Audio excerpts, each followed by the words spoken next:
Hello friends, Ben.o.Chichlid here. Thank you so much for tuning in. A while back you saw a video on opening up that FX6, Fluval FX6 after running it for a year. This SunSun 704B has been running for 14 months, so without maintenance or cracking it open. People complain a lot about the inconvenience of canisters, how they're bulky, how they're hard to hard to move around, hard to lift, and a lot of work when you do work on them. But when you think about how it's 6 months to a year if you're doing what I'm doing, that kind of changes everything. This one here is running with a pre-filter. I do have a pre-filter on it. You can see it here, and it's just something I cut from a sponge, from a bulky sponge that I had left over from Swiss Tropicals from my sump project. I run it inside of a Rubbermaid bin, like a rubber, just a plastic bin. In the event that there's a leak, the bin can capture the water, not damage the stand, the aquarium stand. And also there's a water alarm that I have inside the Rubbermaid bin. It's a watchdog, and that will tell me if there ever is a leak. But this thing's been running for about 7-8 years. Can you imagine anything that can run 24/7 for 7 to 8 years and still be running? I mean, so I'm pretty impressed with this unit. I know some of you have mixed feelings about SunSun. They've worked out for me. If you take care of the O-rings, if you set them up correctly, if you don't overstuff the baskets with too much media, you'll be okay. You'll be okay. And they're just workhorses, and they run forever. So let's take a look inside of this one. Hopefully it's not too disgusting. Like I said, 14 months. But keep in mind, there's also a sump on this aquarium behind me.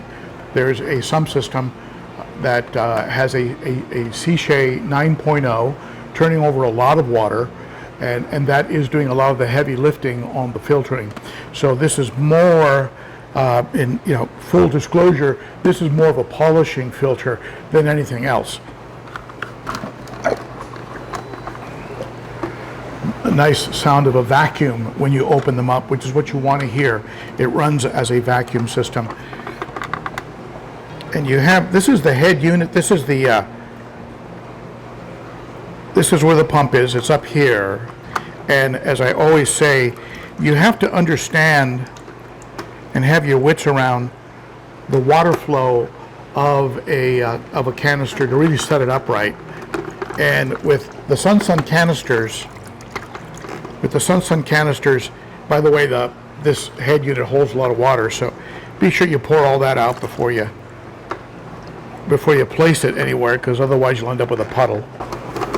But you have to understand the water flow, and in this case, the water goes to the bottom of the canister and then is pulled up back to the tank, right? So in the case of a SunSun, you want to have your coarse, your more coarse media, coarse sponges at the bottom, and then medium, and then fine as you go up, and any chemical, whether it's activated carbon, Purigen, Chemi-Pure, whatever, have that at the top, so it's sort of the last thing the water runs through as it goes back to the tank. I don't run any chemical filtration in my aquariums unless I need to, and by need to I mean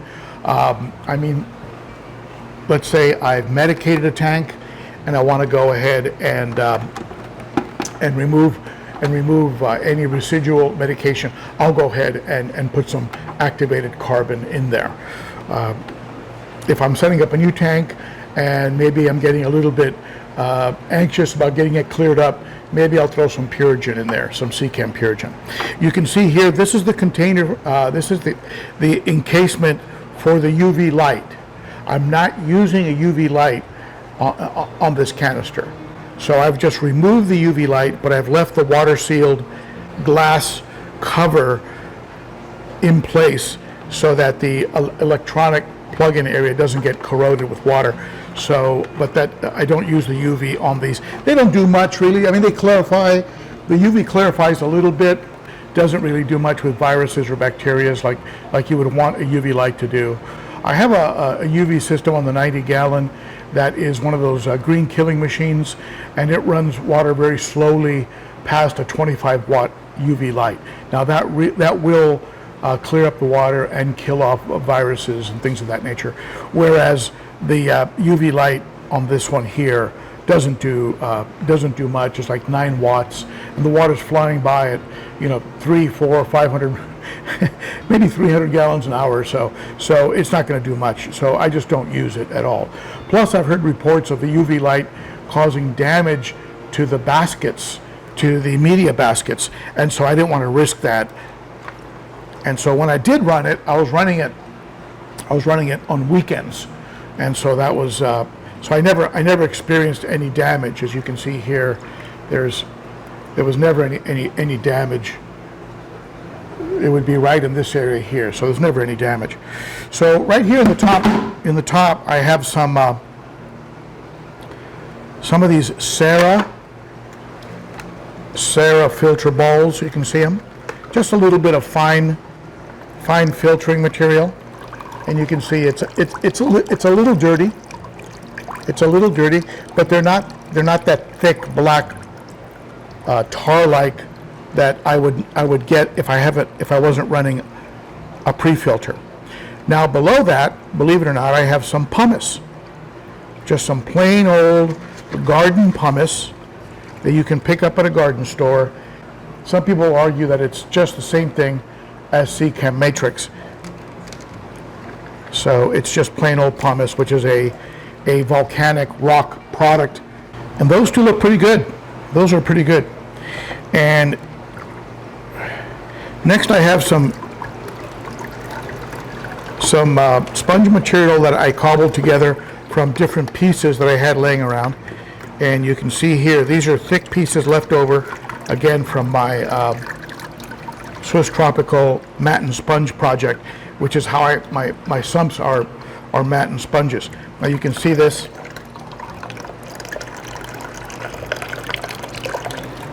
This is not too bad.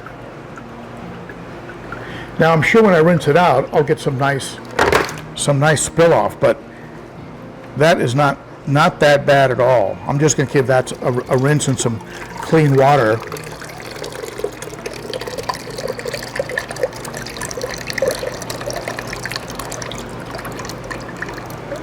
And again, take a look in here.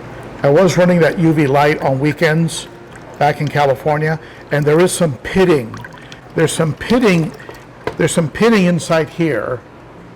Not sure if you can make it out with this lighting, but there's some pitting, but not damage, not like where the plastic is entirely gone. Like you'll see some people report on the internet that the basket was damaged severely from the UV light. Obviously, I'm not experiencing that.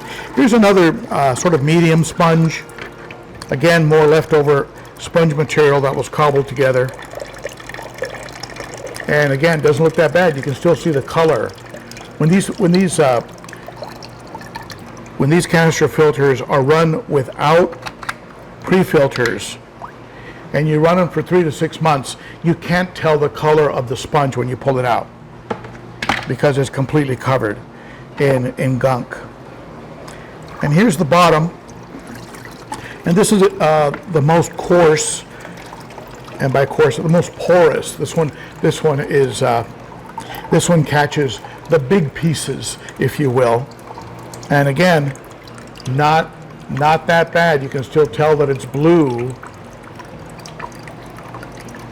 I mean, it certainly has some dirt on it. So I'll rinse those sponges and I'll put this back together. Now you can see the water. Let me see if I can tilt this so you can see it in the camera.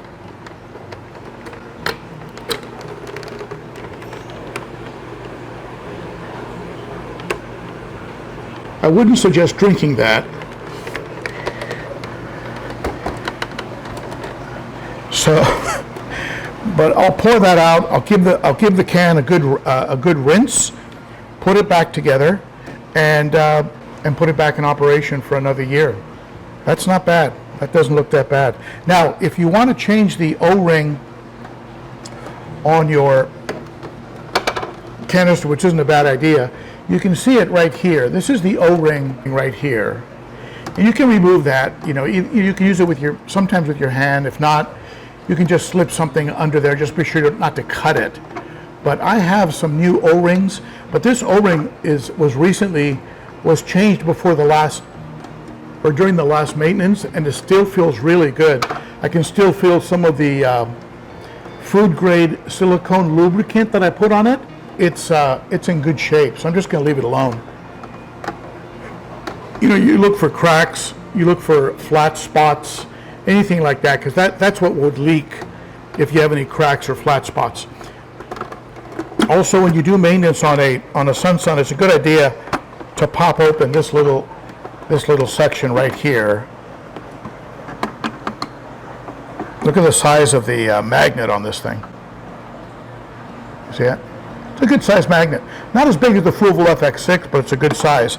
And you want to clean out this little compartment. Clean out that compartment and really clean up the magnet, and that'll make it'll improve the gallons per hour. When you put this back, be sure that you really put it in the right place and push it down and turn it so that it locks. You can feel it lock into position. Because if it's not placed correctly, your canister will rattle. And one of the complaints people have about canisters is that they're noisy. And I have a video on noisy canisters. I'll put a link to it. It's usually because you've overstuffed the trays with too much media, and they're not seated correctly. They're supposed to be able to sit on top of each other and lock in place. So they're like flat and in place. If they're sitting a little high because you put too much media, let's say like this, you're going to get this when it runs, and it's going to drive you crazy. Don't overstuff your trays, and keep leave about a ½ inch at the top of your tray open, and make sure that your magnet is seated correctly and locked in place, and it'll run quiet and forever. Occasionally, maybe every few years, swap out that O-ring, and when you put a new one in, put a little bit of that food grade silicone lubricant. I tell you, these things, they're just workhorses. They just run forever. So I'm going to put this thing back together, put it back on the 210 aquarium behind me, and run it for another year. So thank you for tuning in, my friends, and I'll see you next year when I open it up again. If you want my best tips on keeping aquariums and fish, go ahead and click over here. If you want to subscribe to the channel, click up here. Here's some information on supporting the channel as a Patreon, which is very appreciated. Subscribe, hit the bell, share, all that good stuff. Give it a thumbs up. I'll see you next year, my friends. It's the last day of 2024. I'll see you in 2025. Thanks, my friends. Bye-bye.